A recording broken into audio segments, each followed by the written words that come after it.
Televidentes, la crudeza de la temporada invernal ha traído consigo muerte y desolación en varias provincias del país. Es por ello que el gobierno, a través del Ministerio de Inclusión Económica y Social, ha decidido dar su ayuda humanitaria a las familias damnificadas. Para abordar este y otros temas nos acompaña el secretario de esta cartera de Estado, economista Esteban Bernal. Ministro, qué gusto que nos acompañe, bienvenido. Buenos días, Luisa. Para mí es un honor el poder compartir con ustedes, siempre abierto a poder informar a la ciudadanía lo que en marco de política social hace el gobierno del encuentro. Bueno, comencemos por el principio. ¿Cuántas son en total las zonas que han sido debidamente identificadas como zonas de desastre en el país que van a recibir la ayuda humanitaria? Bueno, hay que dividir en dos, ¿no? De alguna forma, la totalidad de los puntos de afección podrían ser alrededor de 26 puntos en todo el país. Aquí en la provincia del Guayas, en la provincia de Manabí, existen también problemas en la provincia de Esmeraldas, pero sin embargo 8 de ellos son realmente críticos, empezando por el sector de Zaruma en la provincia del Oro, bueno, que además de la época invernal también conocemos el antecedente por el cual se generó este socavón. A ello súmele Nabón, que visitamos ayer con el señor presidente de la República, que también está motivado por unas escorrentías internas, es una especie de socavón interno también por una especie de burbuja de agua que está internamente en nuestro hermano cantón de mi provincia, de la provincia de La Suay.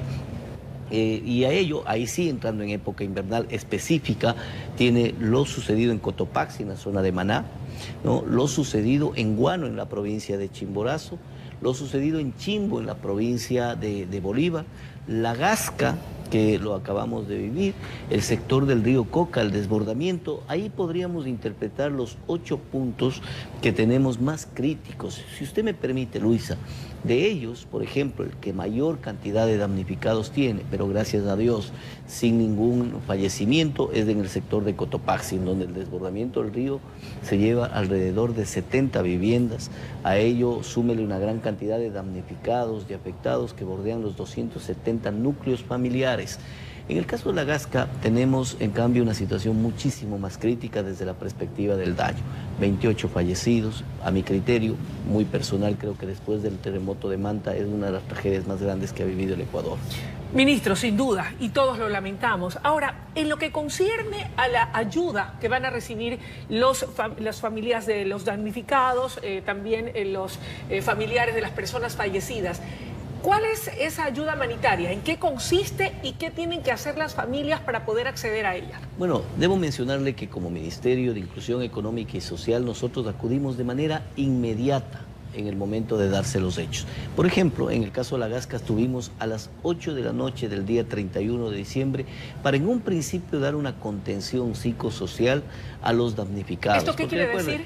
Fíjense usted lo que es poder el apoyo con trabajadoras sociales, con psicólogos, con educadoras para trabajar en contenciones inclusive lúdicas en su momento para los niños y niñas que están en ese momento de una crisis y que son los más afectados. Por ello, para nosotros no escatimamos esfuerzos. La ciudad capital se divide en 3 distritos, norte, sur y centro.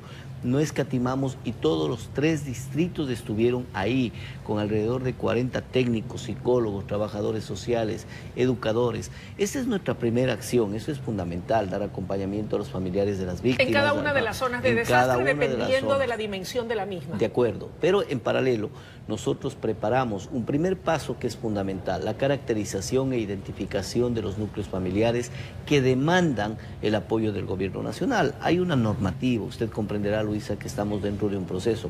A pesar de la emergencia, damos la celeridad. Este paso se lo da con la Secretaría de Riesgos, se identifica los núcleos familiares. En el caso de La Gasca, logramos en los primeros días identificar al 85%. Los otros 15% hemos estado en estos días por las dificultades del trabajo previo operativo. Eso nos permite llegar con ayuda humanitaria. Cuando hablamos de la ayuda humanitaria, además, ¿hay algún tipo de presupuesto o ayuda económica? ¿Qué pasa con aquellas familias que, como por ejemplo en el caso de Zaruma, han debido abandonar sus hogares? Me imagino que son llevadas a albergues hasta que se pueda ayudarlas de mejor forma a tener un lugar estable. Hay un protocolo que se establece claramente a través de los COEs, sean estos cantonales, provinciales o nacionales. Entre ellos, por ejemplo, la estructuración de los albergues temporales se lo realiza por parte de la Secretaría de Riesgos.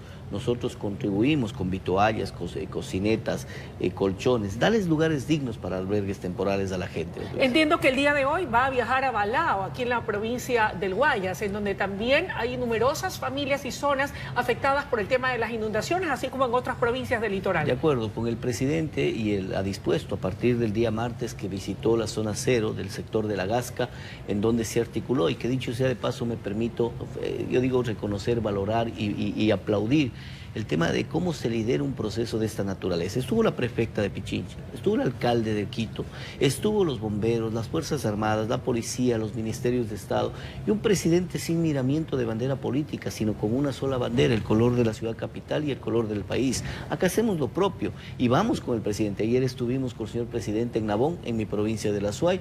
Hoy estamos en contados minutos saliendo con el propio presidente, con el ministro de Obras Públicas, con el secretario de Riesgos, directamente a Balao. Y mañana estaremos en Cotopaxi, y así sucesivamente, al menos en estos 8 puntos. La verificación del primer mandatario en situ puede verificar, puede valorar cada una de las necesidades que tiene la sociedad. Importante lo que dice, porque seguramente hay gente que nos está viendo a esta hora de la mañana ahí en Balao, en la zona afectada.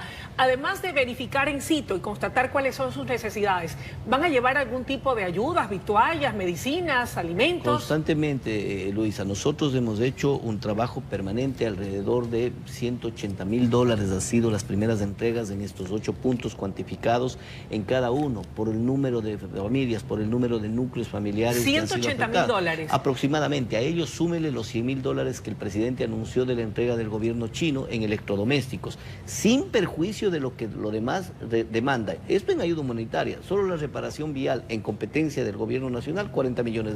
Estamos hablando de que en lo que concierne directamente al Ministerio de Inclusión Económica y Social corresponde una partida de ¿cuánto para atender todas estas emergencias, sobre todo en estos 8 puntos críticos? Hay que dividir en dos. El bono de contingencia, que es un bono que se entrega por una sola vez a las personas o a los núcleos familiares damnificados, es aproximadamente $252. Es lo que se entregó a Zaruma ya, está presto para entregárselo a Nabón y a Aguano y a Chimbo, y estamos en el proceso para estas nuevas áreas que han sido damnificadas.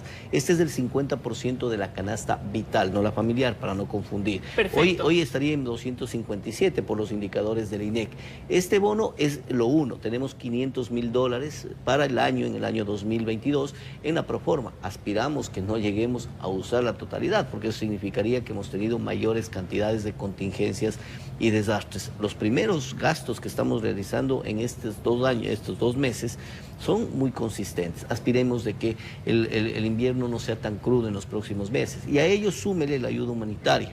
A ese me refería el monto de los $180.000, independiente de esto de acá, porque este es las vituallas, colchones, kits de alimentos, kits de vestimenta, etcétera. Es que eso quiere decir entonces que recursos y financiamiento para atender en caso Dios no permita de una situación mucho más grave hay, que es lo importante. Bueno, yo creo que no hay una bonanza económica en el país y lo conocemos, pero el presidente decía ahí, y hago mías mis palabras, lo que mencionaba ayer.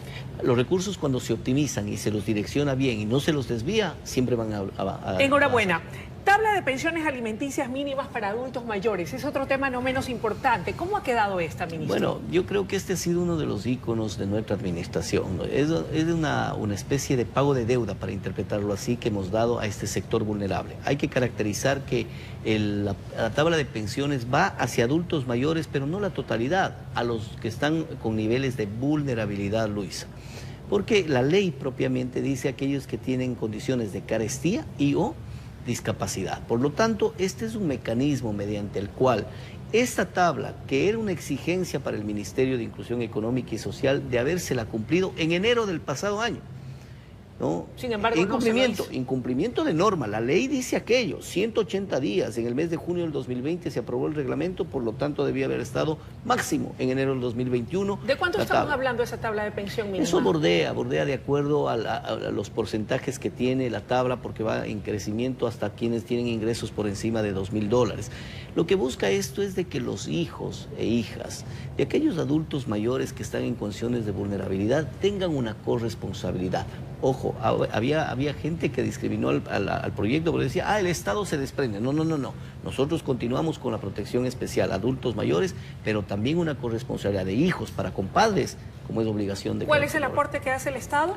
No, nosotros siempre en el tema de protección social, pensiones para adultos mayores, proyectos de cobertura para protección social a adultos mayores en situaciones de residencia, de vida activa. Es decir, nosotros damos cobertura a aquello, pero no nos desprendemos de la corresponsabilidad que los hijos deben tener para compadres. Dos puntualizaciones finales para cerrar la entrevista. En lo que concierne a un adulto mayor que probablemente no tenga hijos, ¿qué dice la normativa? ¿La responsabilidad se amplía a otros familiares? Vea, primero, eminentemente del Estado, pero existe la posibilidad de llegar quizá a 16 familiares, porque es hasta el segundo grado cuarto grado de consanguinidad y segundo de afinidad. Más o menos hemos hecho un cálculo que el promedio de quienes deberían corresponsabilizarse es 16 familiares. Nos queda claro. ¿Y aquel que quiera desligarse de esa responsabilidad, qué dice la ley? No, imposible. Es como la pensión de niños, niñas y adolescentes. Así que eso de aquí es un tema de norma. Ya depende de que lo que hagamos por aquellas personas que están en condiciones de vulnerabilidad.